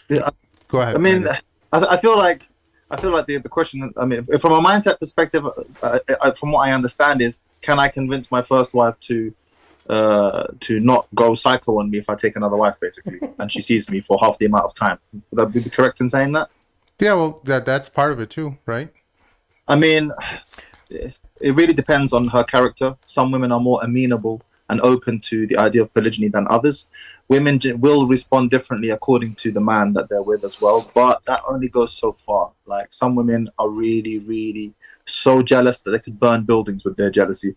So it depends on what type of woman you've got, and it depends on how you are as well in terms of dealing with her. Do you warn brothers that you're in contact with who are interested in polygamy, and you tell them, like, hey, your first wife can be so scorned to an extent where she will burn your world down. She will fight for custody and take away your access to your children, where she will take your wealth away. Why would women do that? No woman would do that. I mean, Of course they would. Oh, no. Of course they would. What are you talking about? Why would they? Yeah, They love their kids too much. They Why will would burn they? Why would they deprive their children of their They will father? slander you. They will take your kids. They will take What your woman money. would deprive their father of their children, bro? An evil woman? Women don't do that, okay? I've been through this many times. The mother of my children has deprived me from seeing my kids too many times for me to remember. And even though there's a court order for me to see them, still she does it every now and again. yeah. That's a whole nother podcast for a whole nother day. Yes, Well, yeah. I had a brother email me, and he said to me, brother, I wanted to get married again, and my first wife threatened to leave me and take the kids away. So I decided not to do it, but now I have a great deal of resentment towards her, and I really resent her and so on. I said to him, bro, you need to own that, okay? You were faced between two problematic choices. Yes. Choice number one, which was I get married again and I potentially lose my kids, okay? Or my wife leaves the home. Choice number two, I don't get married again, but then I feel resentful towards my wife. You must decide which one you are more happy to live with, but don't hold resentment. You made that choice. You're not a victim in this. Yeah. Okay? And that's why Make I your think it's very clear how you said that. You joke around about it. Yeah, of course I'm gonna have a look. He's not saying that. Look, you have to be very, very clear about that stuff from the beginning, right? And a lot of times what happens with guys is they realize the reality of marriage, and then they think having another marriage is going to make their life a lot easier and better, right? That's not what it is. You have to be very decisive. Yeah, you can't get married to your second wife to solve your problem with your first wife. Yeah, you can't do doesn't work that. But that you have to be very upfront about it. That's what he was referring to. Yeah. Is when the first wife asked him, he said, "Yeah, of course I'm going to have a second wife." You have to be clear about those things. Well, you know, And it's up to her if she wants to choose or not. If she doesn't want to, it's all good. Oftentimes we hear sisters wanting to remove or put in the marriage contract the ability of a man to marry a second wife. But you know, in a Misyar marriage, there's all these concessions that a woman's making, and the same level of you always hear brothers saying, "Well, you can't remove something that's permissible in the Sharia from as a right from the man." But in a Misyar marriage, that's essentially what's happening, right? So isn't that kind of like a bit of a not hypocrisy, but contradiction that you're saying, okay, well, in a Misyar marriage, you're taking away all these rights from the woman, and in the sense where she's asking you to let go of your right of taking a second wife. Doesn't that seem like it's? I don't know in a Misyar marriage if a woman is allowed to tell her husband that he's not allowed to have a second wife. No, not even Misyar, just a regular marriage. Yeah, so I think even a regular marriage, you can't. No woman can say you can't have it. She can't. No, there's what difference they of can opinion. say is what they can say. If you do that, I'm going to ask for a khula. But no one can restrict your right to have another. It's your right. Well, they can say if you exercise that right, my reaction will be this, right? But they can't. No one can tell you. I think even in a Misyar marriage, the woman can exercise the right to re-implement those rights again, right? Because it's not like right, Mahdi. I think that was one of the things that you mentioned earlier on in the show, when those rights that she relinquished, she could revoke that, and she could implement those rights back on into the relationship again. Absolutely. And there is a strong possibility as well that she may well do that, because before she marries you, she's not in love with you. She's, thinking more logically. She's like, you know what? This would be a nice arrangement for me. I've got my life. But then after the marriage, she falls in love with you. She wants to see you more. There's a strong likelihood that she will want more from you, right? Because now it's emotional, and emotions are hard to separate from logic. At that moment, if she does say that she's within her right to revoke those concessions, you must decide now. Either you give her what she's asking for, or you let her go. And typically, if you put it on the table like that, and you don't act all needy, Habibti, no, but I can't. No, Habibti, okay, I respect that. These are the choices. Either you accept, or you say, you know what, I can't do that, so perhaps it's best we go our separate ways. If she loves you, she's probably just gonna fall back into line and be like, no, I don't want you to leave me. Okay, let's just carry on like this. Did you recommend brothers to get a vasectomy? No strings nikah. That's a vasectomy. Is the snip of the. That feels like a a scholarly question, to be honest. But I don't recommend vasectomy. Period. That's actually very dangerous for you. When you get a vasectomy, the ejaculate goes back inside the body and eventually starts poisoning the bloodstream. So this is not even something that is healthy. I don't even know if it's halal. Maybe the sheikh can answer on this. But this is definitely a question. People still have babies even after they get vasectomies. It's happened before. No, right? it's only by what's remaining in there. It's not like if after like the first 2 months or whatever, there's no more sperm left in the reserve tank. So it's not coming out. No, but people have got. Yeah, that's because they did it too soon after the vasectomy. Are you sure? Yeah, that's too soon. Yeah, it cuts the pipe, bro. It's like No, I know it cuts the pipe. like so how are you gonna get the 60 sperm days. there? Yeah, after what happens is a lot of times guys end up doing the deed after the vasectomy, like immediately after, within 60 days, unprotected, and they end up usually. There's only one guy. There's that one Antonio Cromartie from the San Diego Chargers. He's one guy. I don't know how, but he's gotten multiple women pregnant despite the vasectomies having done to him. He's an anomaly, but in general, 99% of procedures permanently cut it off, or not permanently, but you could. So pardon my ignorance. So when somebody gets a vasectomy, there's no after, let's say, the 2 month period. So 2 months. There's absolutely no ejaculation that comes out when they No, there's ejaculation. Yeah, it there doesn't is. contain sperm though. I mean, the actual sperm that you need to go into. I thought it always saw a little bit seep through though. No, that it's would cut, defeat the bro. purpose.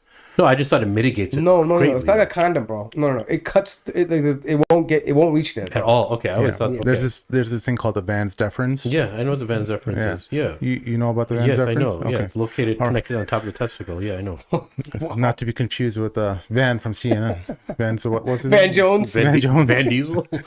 Van, Yeah, but anyways. Anyway, we're getting off the point and getting a little goofy here. Thoughts on Andrew Tate becoming Muslim? Possibly. We've seen some videos on him praying. I guess He used learning. Islam as convenience. No. Well, so let's give some background. sure. Yeah. There's a guy that he knows. He's friends with. He's been friends with for 15 years. He lives in Dubai. Apparently, Andrew Tate is in the process of possibly relocating to Dubai. He's bought a property there. Yeah. So he connected with his friend that he knows, and his friend took him to the masjid and showed him how Muslims pray. And you see Andrew Tate also mimicking this, like just learning how Muslims pray. Is he becoming a Muslim? I don't know. But there's a question here, a possibility. If Andrew Tate, if he becomes Muslim, what's your take on this whole thing, the possibility of him becoming a Muslim? Because apparently this is going to give them a brain aneurysm for the left side. I mean, they're just going to losers. We should put a ban on the possibility of becoming a Muslim. I mean, even the possibility of Jordan Peterson becoming Muslim, you had people like Simps on Twitter making dua, may Allah block him from making shahada. Like, they're getting so emotional. I'm like, you'd rather someone die a kafir than accept the shahada because you hate him. Crazy to me. But anyway, what's your thought? This reminds me of whenever Muslims say like, "Oh, we don't need him. Whether he becomes Muslim or not, who cares?" Well, yeah, fundamentally you're right, but let's not forget that the Prophet ﷺ made dua for the guidance, the hidayah of one of the Umars. Oh, Allah guide one of the Umars, and in the end, it was actually Umar ibn Khattab radiallahu anhu. Why? Because figures who command authority like that on mass scale end up becoming very useful to the religion.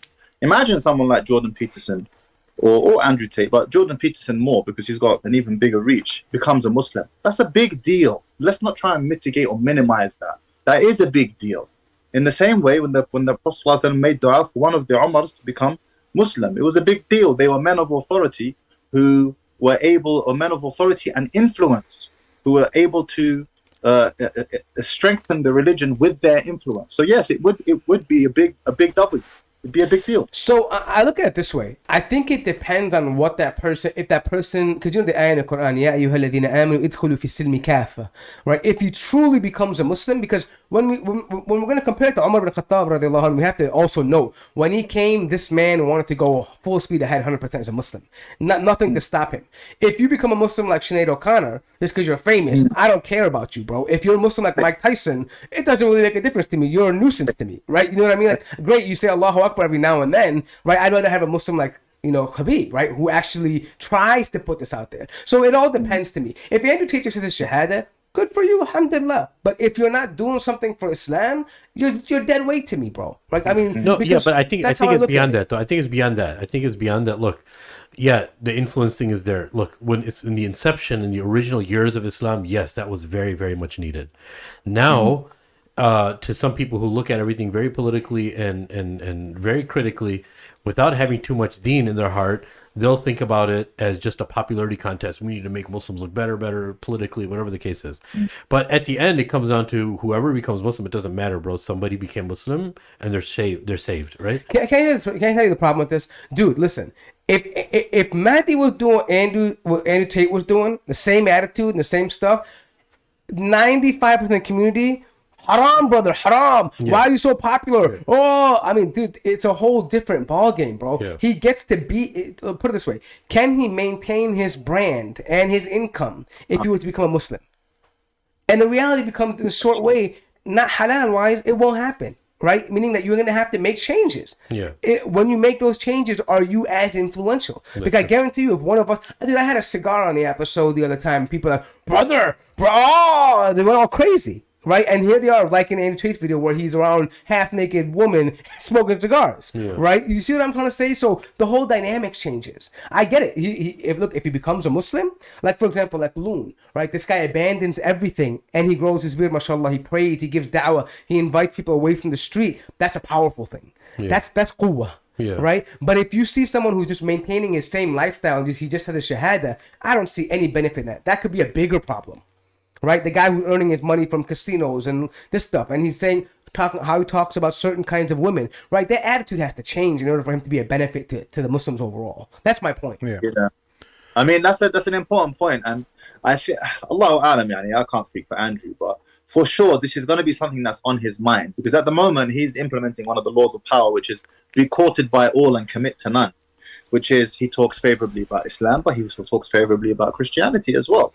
So he's courting both of the biggest religions on the planet, and both religions are vying for his favors and his attention.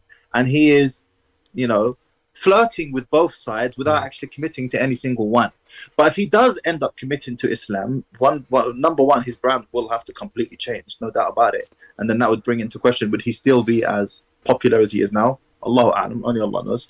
And number two, of course, a lot of the forms of income that he makes is going to have to abandon. And, look, Hidayah is with Allah. If it's written for him to enter the religion, he'll give it up regardless. But that's definitely going to be on his mind as a consideration. I don't know how much he makes from gambling or whatever the case may be, but for sure that's going to be a consideration. But I will say this, though. I'd rather have a sinning Andrew Tate as a Muslim than an Andrew Tate as a kafir, right? Okay, at the end of the day, that's all I'm saying. Yeah, because if Andrew Tate becomes a Muslim and continues everything he does, he's still better than the best kafir. Yeah. I maintain that, right? Because he believes in the shahada. That's enough to save him, right? Yeah. But the best kafir, hey, bro, you die on that, you're going to the hell, bro. Yeah. It is what it is. Any lessons from Andrew Tate, or do you worry about getting banned on YouTube? I feel like it's inevitable, to be honest, the way that we're going. So, only Allah knows. I don't know. In terms of lessons from Andrew Tate, I mean, I've done a couple of videos about him, and I can't remember off the top of my head now. Wallah, I can't remember off the top of my head, but I have done a couple of videos about him. I've actually spoken to him as well on DM. We've gone backwards and forwards. Well, because we were raised in the same town, we share a whole bunch of mutual friends. I train with some of his sparring partners in my fight club. But I think Andrew Tate talks about simple things that sound quite fresh and alien because of the times that we live in. Very true. Yeah. That's it. And he has a way of presenting himself in, again, a controversial manner. He's eloquent and controversial and direct and entertaining.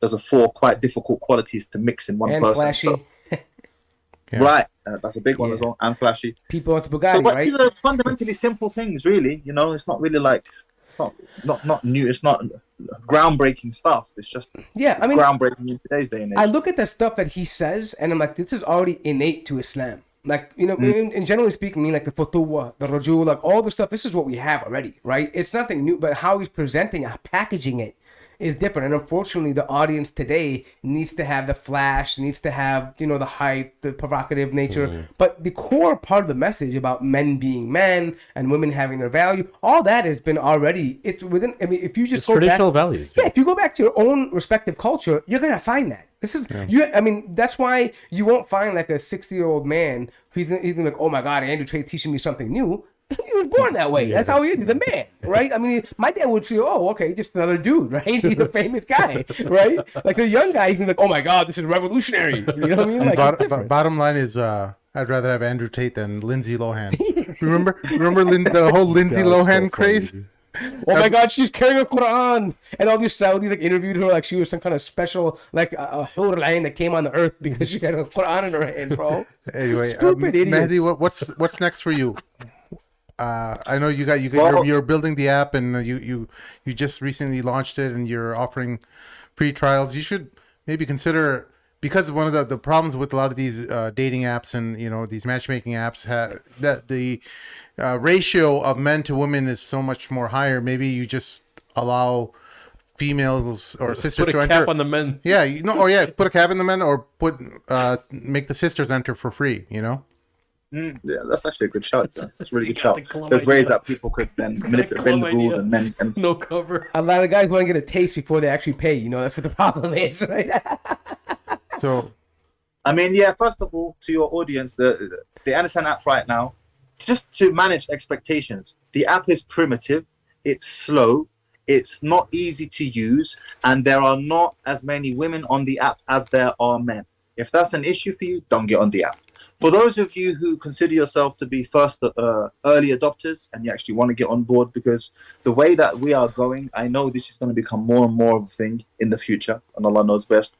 By 2030, 45% of all prime-aged working women will be single and childless. This is a study that I've quoted over and over. This is a study done by a bank, Morgan Stanley. A bank did this. Why? Ooh. Because they want to know, where do we invest our money 10 years from now?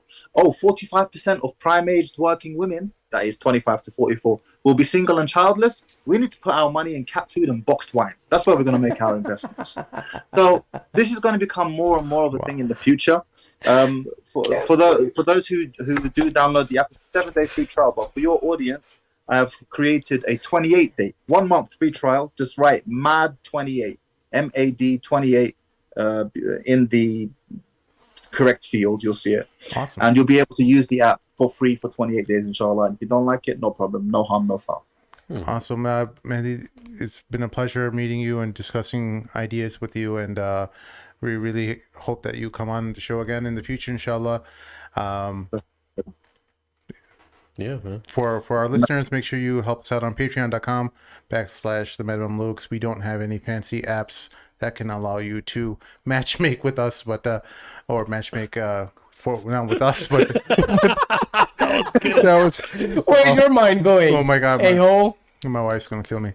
No, help us out on patreon.com/the That will help us get some funding to get some upgraded equipment here, inshallah, and the maintenance of this show as well, inshallah. We make sure you comment in the comment section below. You know, we found a great way to get the comment section going. Just light up some cigars, and in our last section, our last episode, Sheikh, did you watch it? I watched part of it. Yeah, these brothers, while you were gone, they started lighting up cigars. No, what happened was this. Me and Shaq share a passion for cigars, right? So, look, you know, I got some nice ones. Let's just light it up, right? And oh my God, bro! Like everyone, some were like, "Hey, it looks cool," whatever. I don't even care what their opinion was, but some were like, "Oh my God!" Like they just lost their marbles, right? And so, it is what it is. But to be honest, I think this comment section for this episode, it's hilarious. I'm reading the comments. You have some people that viscerally hate. I think there are some, Mahdi. I think there are some women posing as men, and they're writing these comments. I'm gonna be honest, because they're getting very like, oh, he's halfway good looking, and that's why he profit. What man says that, bro? You know you're a woman if you're saying that, bro. Like no man will literally come up and be like, oh, the only reason why he's famous is because he's semi good looking. It's probably a guy who feels like he's a woman's body. Dude, I don't know any men that say that. In my generation, a man that calls, oh, he's living in a basement and his own past experience is trauma. He's only semi good looking. This is the language of a woman, dude. So for those of you that came in a comment and did that, thanks for the views. Thanks for getting us to 80 watchers. That was great. I appreciate the support.